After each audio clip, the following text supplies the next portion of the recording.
Le mecha géant du château Karakuri est le 7e film One Piece. On y suit les Mugiwara, qui durant leur voyage après les îles Célestes, rencontrent une vieille dame enfermée dans un coffre. Celle-ci leur parle d'une légende concernant une couronne dorée.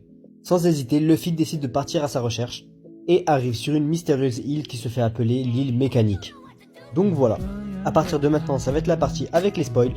Si vous ne voulez pas être spoilé, je vous invite à quitter la vidéo. Et allez, c'est parti. Alors, je pensais qu'avec le baron Omatsuri on aurait passé un cap, mais apparemment non. Le film est vraiment pas ouf.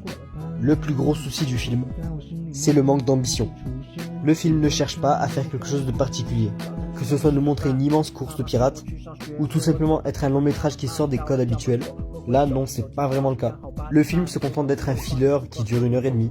J'ai vraiment ressenti la même chose que dans le film de la malédiction de l'épée, avec une ambiance qui était plutôt intéressante, de bonnes idées, mais qui ne sont pas faites pour durer 1h30. C'était long et forcé. Au niveau des personnages, les Mugiwara sont assez classiques, rien de transcendant quoi, et ne parlons même pas des antagonistes. Presque aussi nuls que ceux du film avec Chopper.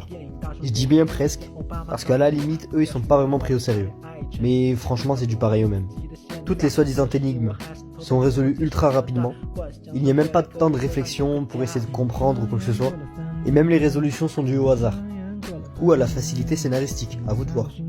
Avant de conclure, on va quand même parler des points positifs, ou en tout cas de ce que j'ai apprécié. Le film est assez joli en vrai, on a certains plans qui sont vraiment très beaux, comme d'hab avec One Piece, l'humour. Ce film étant assez léger, on a forcément droit à de l'humour. Et puis dans One Piece, il y a certaines blagues qui marcheront toujours. L'ami qui fait une remarque sur le fait que Zoro dirige le groupe, c'est toujours aussi drôle. Et pour finir, ce que j'ai plutôt apprécié, c'est les chorégraphies de combat, notamment à la toute fin, où Luffy se bat contre le méca géant. On voit les prémices du Gear Second, qui était plutôt cool en vrai, et l'immense site de Luffy, qui franchement était vraiment cool. Donc voilà, franchement très déçu de ce film. Comme je vous l'ai dit dans l'intro, je m'attendais vraiment à un nouveau cap pour les films One Piece après le baron Omatsuri, avec des films plus ambitieux, mais non, c'est du classique, c'est pas très ouf quoi.